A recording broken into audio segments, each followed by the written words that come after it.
மேஷராசிக்காரர்களுக்கு நான் சென்ற மாதமே சொன்ன மாதிரியே குருமங்கல யோகம் என்கின்ற ஒரு அற்புதமான யோகம் 2ஆம் இடத்துலையும் 11ஆம் இடத்துல சனி இருக்க 6-12ஆம் இடங்கள்ல ராகு கேதுக்கள் இருக்கின்ற என்கின்ற அமைப்பின் அடிப்படையில் ஒரு 4 ராஜ கிரகங்களும் மற்றும் ராசிநாதனும் மிகப்பெரிய நல்ல வலுவாக இருக்கக்கூடிய ஒரு அற்புதமான மாதமாக இந்த மாதம் அமைஞ்சிருக்கு.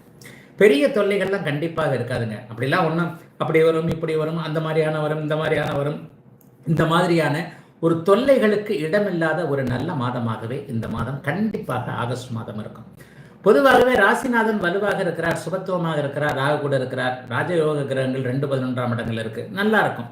அந்த மாதிரியான அமைப்பு இப்போது நீடித்துக்கிட்டு தான் இருக்குது. இன்னும் சொல்லப்போனால் 2015, 16, 17ஆம் ஆண்டுகளில் தான் மேஷராசிக்காரர்களுக்கு கடுமையான தொல்லைகள், ஒரு மாதிரியான மன அழுத்தம் தரக்கூடிய அமைப்புகள், அப்படியே பணம் இல்லாத நிலைமை, வேலை தொழில் போன்றவைகளில் சங்கடங்கள் கஷ்டங்கள் இருந்தன.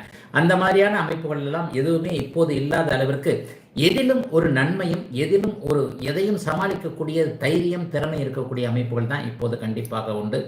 அதிலும் 8ஆம் இடம் கொஞ்சம் வலுத்து சுபத்துவமாக காணப்படுவதால் சிலருக்கு மாற்றங்கள் கண்டிப்பாக இருக்கும். என்ன மாற்றங்கள்? ஒரு வீடு மாற்றம், ஒரு தொழில் மாற்றம், தொழிலிட மாற்றம், ஏதாவது வேலையில் ஒரு செக்ஷன் மாற்றம், செக்ஷனுக்குள்ளேயே ஏதாவது ஒன்று மாற்றம் என ஒரு மாற்றத்தின் மூலமாக ஒரு முன்னேற்றம் போடக்கூடிய ஒரு நல்லவைகள் நடக்கக்கூடிய மாதமாகவே இந்த மாதம் அமைஞ்சிருக்குங்க. சகோதர மேன்மைகள், குடும்பத்திலேயே ஒரு சிலருக்கு இருந்து வந்த ஒரு அண்ணன் தம்பி போன்ற அமைப்புகளில் இருந்து வந்த கருத்து வேற்றுமைகள் அத்தனையும் விலகக்கூடிய நல்ல அமைப்பு கண்டிப்பாக மேஷராசிக்காரர்களுக்கு உண்டு. அதிலேயும் குறிப்பாக சொல்லப்போனால் பரணி நட்சத்திரக்காரர்களுக்கு மிகப்பெரிய யோக பலன்கள் இப்போது உண்டு. ஏனென்றால் உங்களுடைய நட்சத்திர நாதனான சுக்கிரன் 5ஆம் இடத்துல மேஷத்துல அதிர்ஷ்டத்தை குறிக்கக்கூடிய அமைப்புகள் இருக்கிறார். ஆகவே கடந்த காலங்களில் மேஷத்திலேயே பரணி நட்சத்திரக்காரர்களுக்கு எந்தெந்த இடங்கள்ல ஒரு மாதிரியான பலவீன அமைப்புகள், பணம் இழந்த அமைப்புகள், அல்லது இதை செய்ய முடியல அதை செய்ய முடியல, வியாபாரம் சரியில்லை, சொந்த தொழில் சரியில்லை, ஒரு மாதிரி விவசாய அமைப்புகள் அல்லது தொழிலை மாற்றி போட்டுடலாமான்னு பார்க்குறேன், இதை இப்படி பண்ணலாமான்னு பார்க்குறேன், அதை அப்படி பண்ணலாமான்னு பார்க்குறேன், இந்த மாதிரியான அத்தனை அமைப்புகளுமே மற்றவர்களுக்கு முன்மாதிரியாக நீங்கள் இருக்கக்கூடிய அளவிற்கு ஒரு நிறைவான அமைப்புகள் இருக்கக்கூடிய நல்ல மாதமாகவே இந்த மாதத்தை சொல்லலாங்க. பெண்களுக்கு கூடுதல் நன்மைகள் தான் இருக்கும். அப்படிலாம் ஒன்றும் பெரிய கஷ்டங்கள் இருக்காது.